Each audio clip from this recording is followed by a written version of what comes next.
Muy buenos días. Tenemos hoy el tremendo honor de estar con nuestro amigo Jair Kiske en el Hotel Cervantes. Jair, vos sabés que acá en este hotel estuvo Jorge Luis Borges, Bioy Casares, Julio Cortázar escribió La habitación 205 y ahora estás vos para engalanar este hotel. Es un hotel icónico. Icónico. Sí. Sí. Contame, Jair, qué gusto volverte a ver en Montevideo. ¿Qué te trae por acá?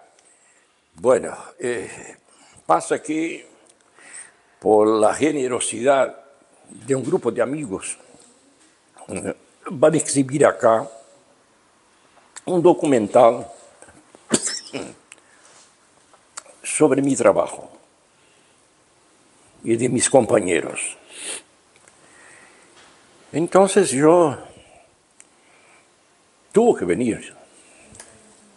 Aún estoy me recuperando de un problema de salud y tal, pero no podía dejar de venir, ¿no? Además porque siempre es un placer venir a Montevideo. ¿Cuánto hace que no venías? Desde la pandemia. Ah, antes de la pandemia habías estado. Yo estuve acá a la última vez, elecciones, Ah, 2019. claro. Estuve acá, fue la última vez. Pasé aquí una semana acompañando el proceso electoral. Acompañando el proceso. Jair, vamos a empezar un poquito de atrás. No sé si el documental lo trae. ¿Por qué no me hablas un poquito de tus padres y de el origen familiar tuyo? Tus viejos, Sí, ¿quiénes eran? sí, es una historia interesante. A ver.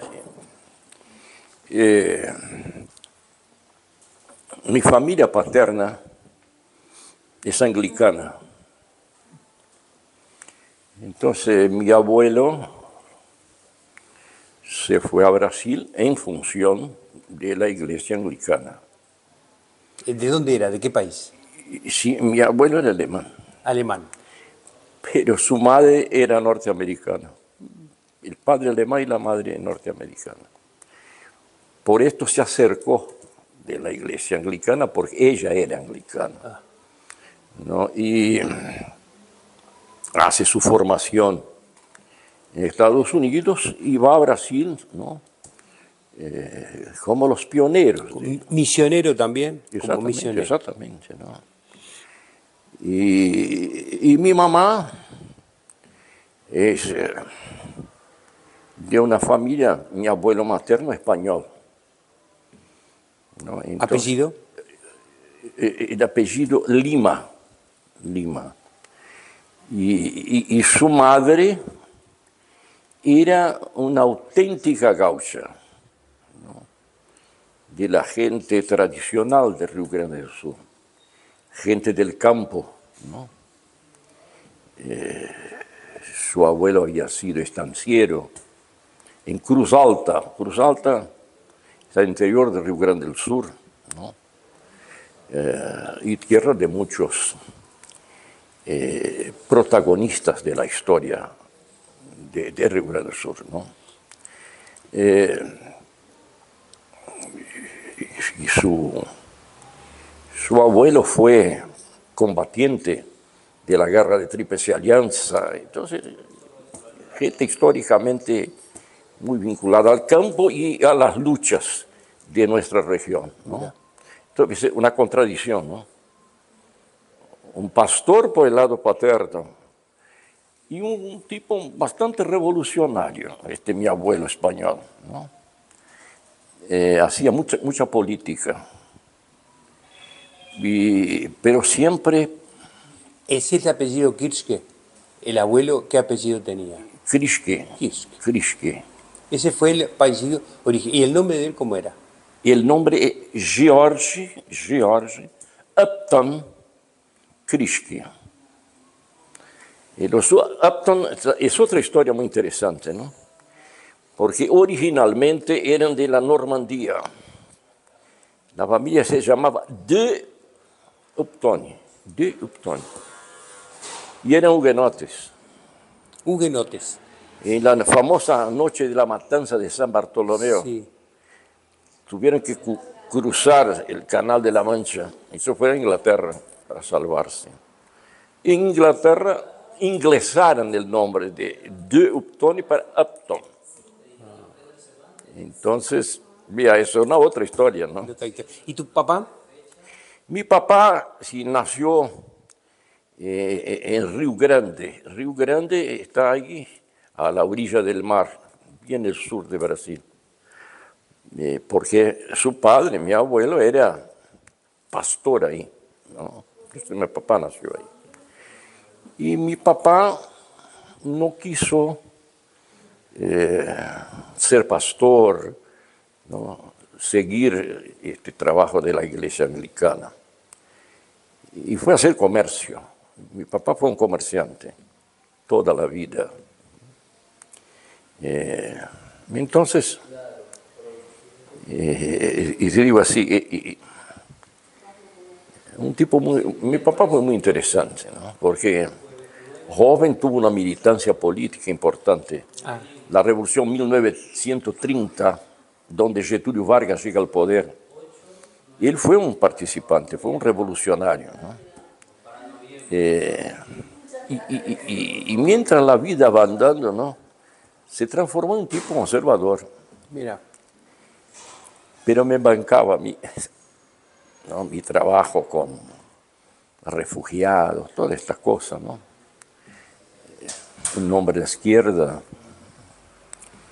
A veces discutíamos, pero me bancaba siempre, me bancaba siempre.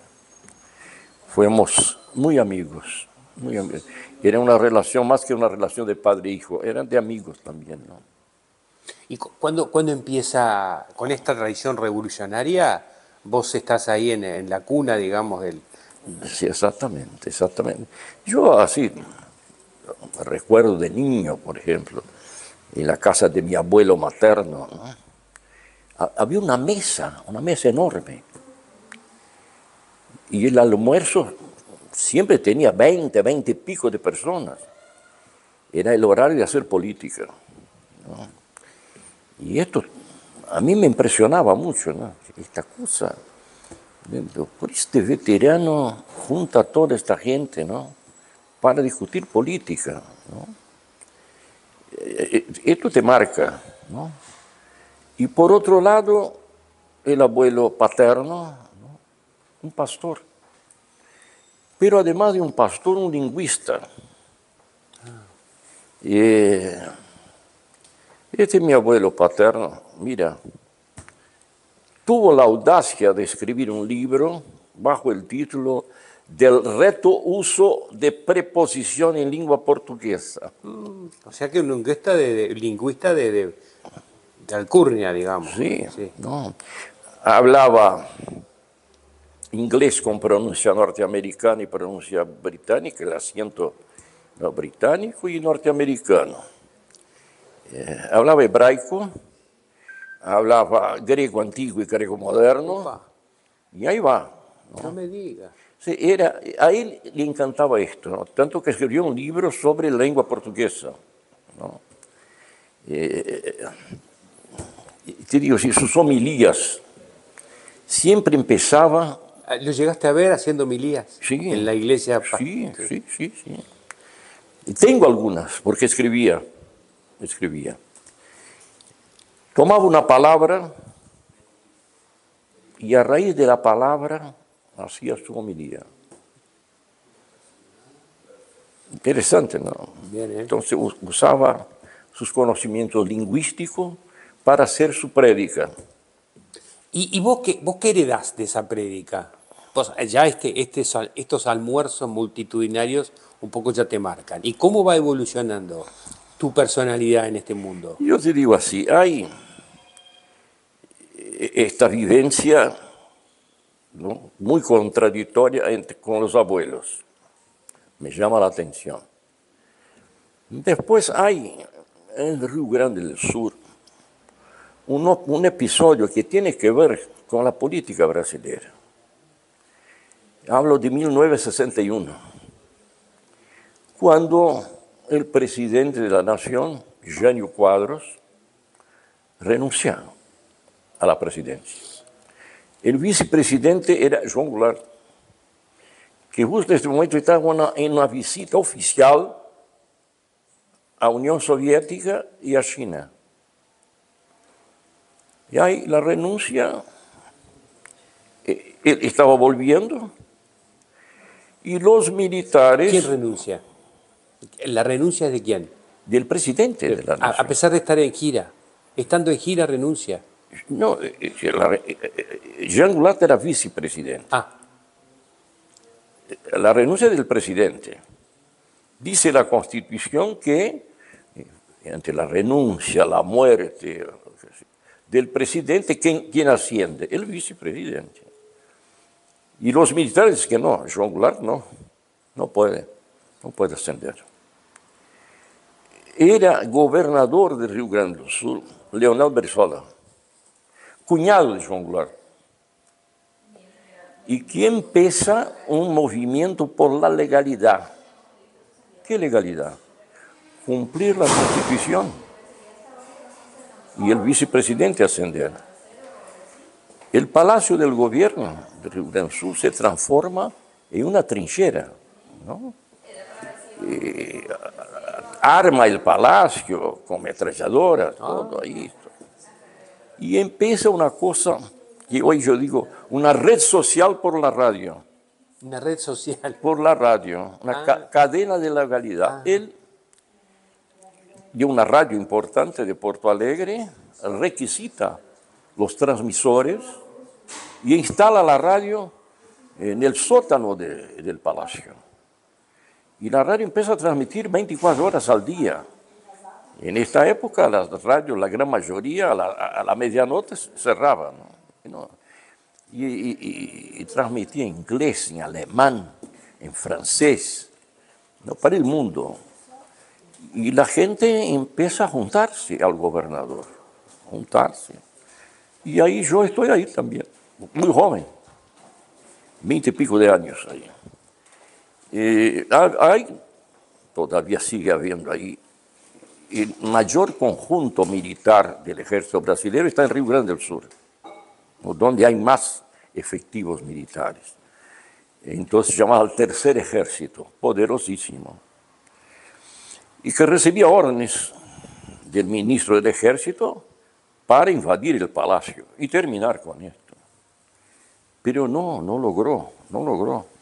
Y después adhiere, se junta a Brizola.